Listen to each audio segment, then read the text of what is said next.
Hello everyone. Welcome to Confessions Jury, where Reddit's AITAH stories go on trial. Make sure to listen carefully and express your verdict in the comments section below. Moving on to the first case. Case 1. Am I the bad person for refusing to help my sister with her kids after she slept with my husband? I, 29F, have been married to my husband, 31M, for 6 years. My oldest sister, 32F, has always been someone I looked up to even though our relationship has been rocky at times. She's married with 2 young kids, and I've always gone out of my way to support her and be the best aunt I can be. Okay, so, last year I found out that my husband cheated on me with her, sending nude pics, etc. I found out through these text messages. It completely broke me. When I confronted both of them, they apologized profusely, and my husband swore it was a mistake and that he wanted to work things out. My sister cried and said it was a one-time thing and that she was so ashamed. As far as I know, pics were exchanged, but nothing happened between them IRL. But honestly, I could never look at her the same way after that. I decided to try to make my marriage work, which, looking back, I'm not sure was the right decision. But I completely cut my sister off. I didn't talk to her for almost a year. My family knows about what happened, but they've tried to brush it under the rug, saying people make mistakes, and that I should forgive her because she's family. Now here's where things get messy again. My sister's husband had to go away for work, and she's been overwhelmed taking care of their kids on her own. She reached out to me, begging for help. She said she's exhausted and really needs a break, and that her kids miss me. I told her no. I'm still furious about what she did, and I don't feel like I owe her anything after what she put me through. She started crying, saying she's sorry and that I'm being cruel for punishing her when she's already feeling so guilty. My parents are now siding with her, saying that I'm being heartless and that I need to let it go for the sake of the kids. But honestly, I just can't. The betrayal was too deep, and I'm still working through the pain of what happened. I feel guilty about not helping her kids because I love them, but I don't want anything to do with her right now. So, am I the bad person for refusing to help her even though her kids are innocent in all this? What do you think about this one? Lay down the hammer in the comments section, and let's move on to the second case. Case 2. Am I the bad person for walking out on my date as soon as she told me she had 5 kids from 3 different fathers? I was on a first date with a woman who said she was 32 that I met on an online dating site. I met her at the restaurant, and the first thing that I noticed was she looked very little like her pictures. I wouldn't call it a catfish, but she did wonders with her angles, choices, and usages of filters to present herself as best as possible in her profile. The deception instantly turned me off, but I decided to proceed with the date anyways. After our drinks arrive, but before our food arrives, while getting to know each other, she tells me she has 5 kids. I know from our brief online interaction that she has never been married, so I pretty bluntly ask if they all have the same father, and she says no. She doesn't say how many baby daddies she has unprompted, so I bluntly ask, with how many men? And she seemed embarrassed to answer, then says 3. My response was, wow, and we both sat there in silence for about 30 seconds as I desperately try to not burst out into laughter. I'm not sure why I found the situation so funny. Maybe it was a nervous tick. I tell her, I don't see this going anywhere.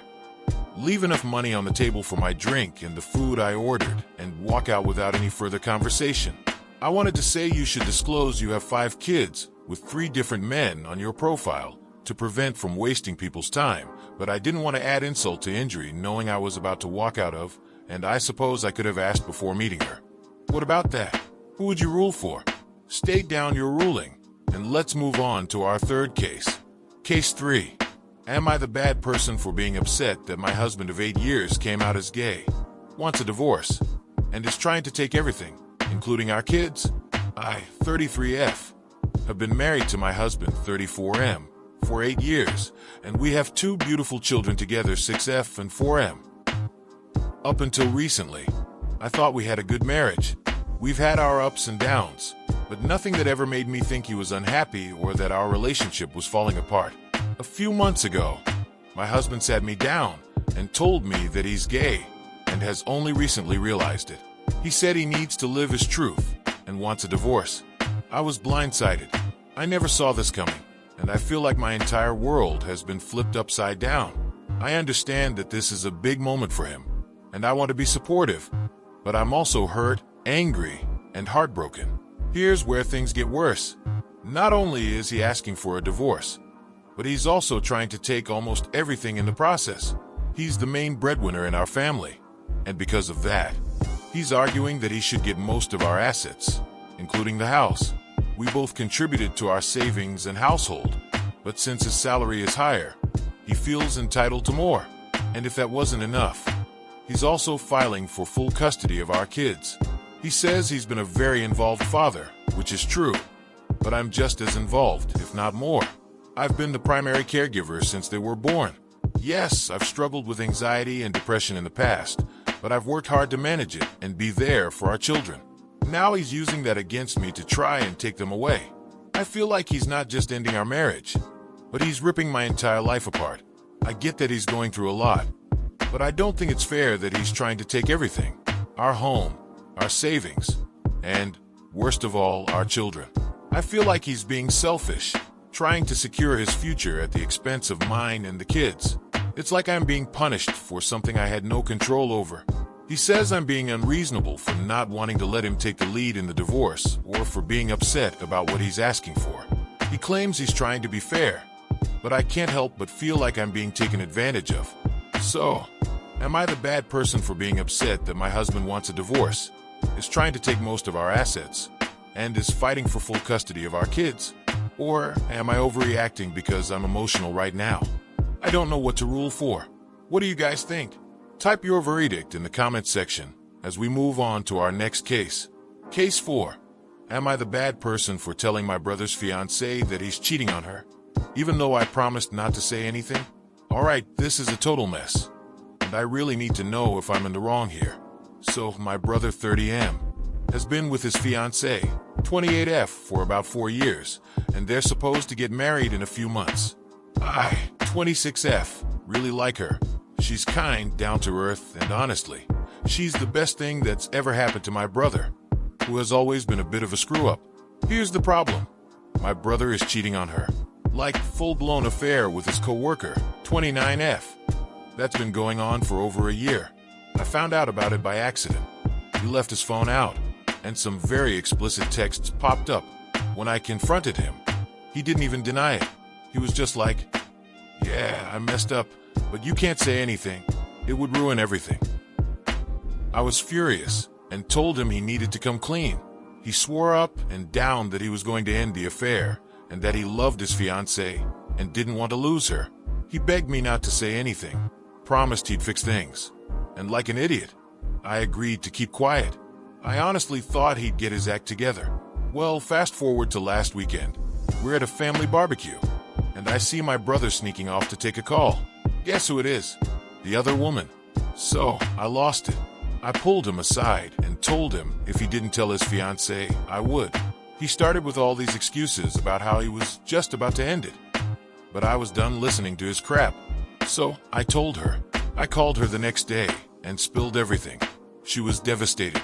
She left him, canceled the wedding, and now my entire family is blowing up my phone saying I ruined his life.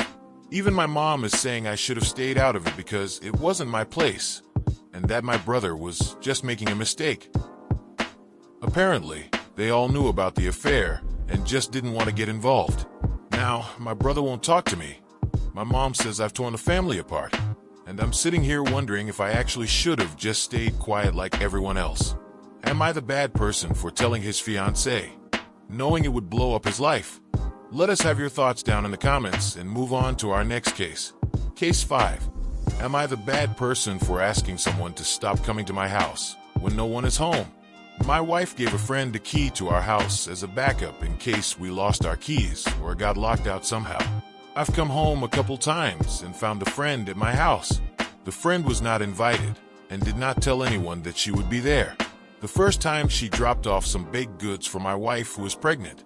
My wife has developed a sweet tooth, so I appreciated the gift, but thought it was weird that the friend didn't ask to stop by. Last week I came home early from work, and the friend was at my house eating leftovers from a dinner out that my wife and I had. I asked the friend why she was at my house, and she said she just swung by. and found the food in the fridge. This made me uncomfortable. I told my wife's friend not to come to our house anymore without letting us know beforehand. The friend was insulted by this request, and mutual friends have told me that I am being unreasonable and rude. I just don't like coming to my house and finding people there that I didn't invite. So am I the bad person? What do you think the fair ruling should be? You hold the power of judgment. State your ruling in the comments section below. Thank you for watching. We hope you enjoyed this video. In life, we may run, but we can never hide from true justice. Stay safe, everyone.